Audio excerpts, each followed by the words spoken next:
Овдека сме сега во јужниот дел на острово, мислам на полуострово, на овој кај што е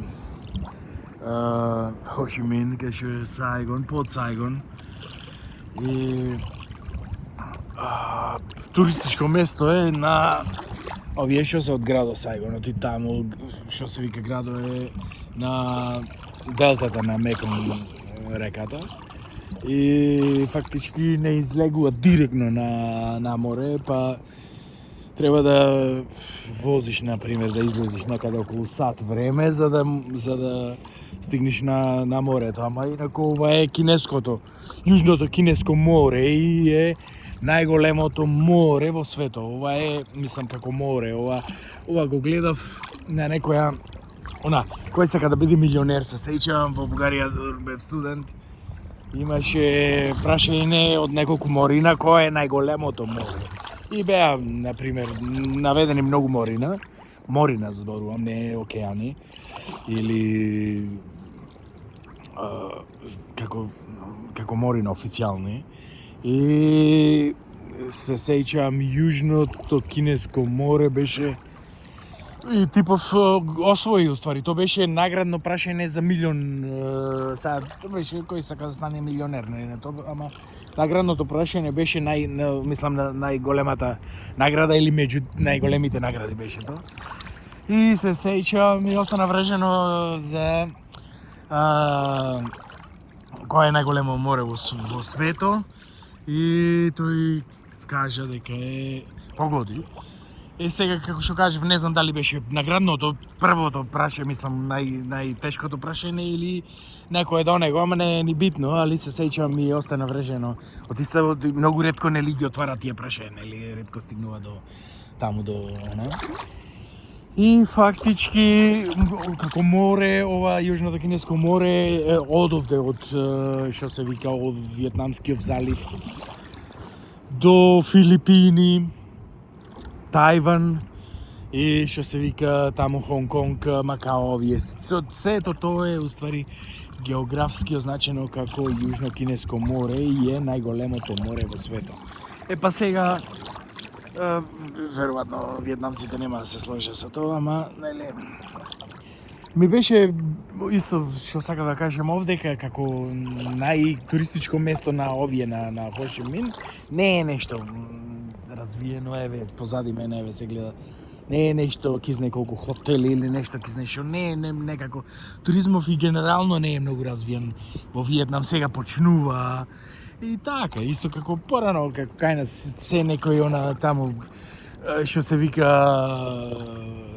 партијата и се некој меди од критети што се закача таму што врска нема и само да излезе за странство да зема некој дневници за патување за оваа зона и да што се вика да биде подобри од комшиите, да биде по онака кај нас порано во комунизмот, да има поуба кола, например, да не вози Фијат 1300, да вози например или Застава, да вози Мерцедес, например, од Германија или како беше така да вози или да има дома видеорекордер донесен од Јапонија, разбираш, таков комунизам е овдека. И сега као почнува нешто као кинезиве се изгледа кинескиот комунизам се опасни тие изгледа од тие и сега министерот за економија или не знам за што беше за инвестиции, не знам, осуден на смртна казна за корупција и нема тука мрдење кај кинезиве си. И сега свака му час, мислам, алал му е, јас, то се... И сега овие нешто уча нешто као од кинезиве, да примена некој нивни комунистички доктрини, од тие кај нив, например, се пазарна економија, не е планска економија како чисто во комунизмот, што беше советскиот план, ова појче како југословенскиот социјализам, например, има планска економија, ама има и пазарна економија и мешавина е. И сега и овдека гледам нешто, еве, почнува некоја приватни некои фирми, ваму таму, има овие агенции, што се туристички, ваму таму. И еве хотели постепено има овие мали хотелчина приватници, ово не ги држи овамо овие дуќанчина ово, и сега почнува, ама далеку се позади, например, Тајланд. Али водата овдека е исто топла како во Тајланд што беше топла, ама мислам дека за нијанса е малце поладна. Оти овдека и мислам дека Тајландскиот залив е така позатворен некако и може за некој степен да е потопла водата, ама убој мислам овдека така што е баш малце поладна, не е ги неколку. Можам да кажам дека е слична, пријатна, топла вода, вака што се вика од горниот дел вака веќе е топла, навистина е топла. Нема, како што кажев, нема тресење, натре леле, прилагодување, нема така, влегуваш во вода и е супер, пријатно. Али им беше муабетов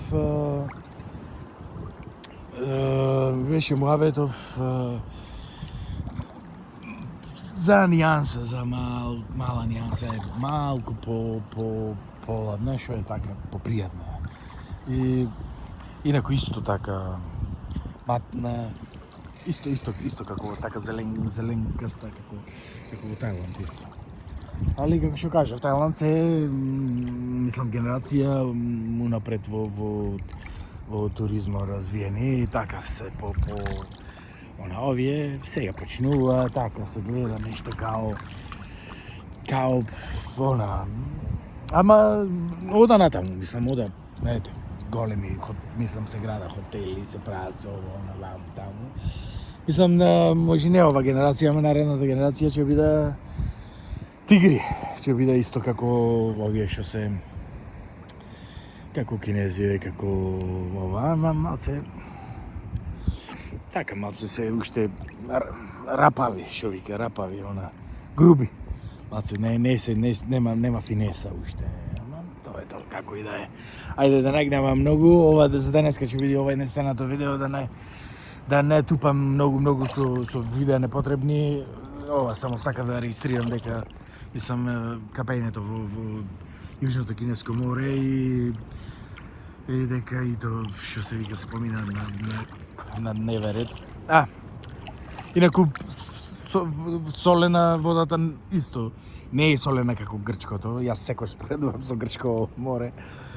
Солена е, ама не е така, значи исто како во Тајланд што беше соленкаста е, ама не е јако солено како во егејското. И така. Така се, па што се вика, утре одиме да ги видиме овие тунелите кај што се криеле овие павојниците за и задутре одиме во Ханој, во главниот град на северниот дел, таму имаме лет за 2 сати лет за да стигнеме. Пред неколку дена имаше 2-3 тајфуни и дури ова авиосообраќај беше закочен. Поплави имаше во Ханој, ама се гледам тука на метеоролошки овие што се вебсајтот и гледам дека времето ќе биде во ред, што значи дека си викам нема да ми пропадна картите да одам во Ханој и таму ова хотело што го букирав и си работи се и викам дека се ќе биде во ред. И така, па утре од кај тунелите и задутре Ханој. Така се гледаме друго место. Бај.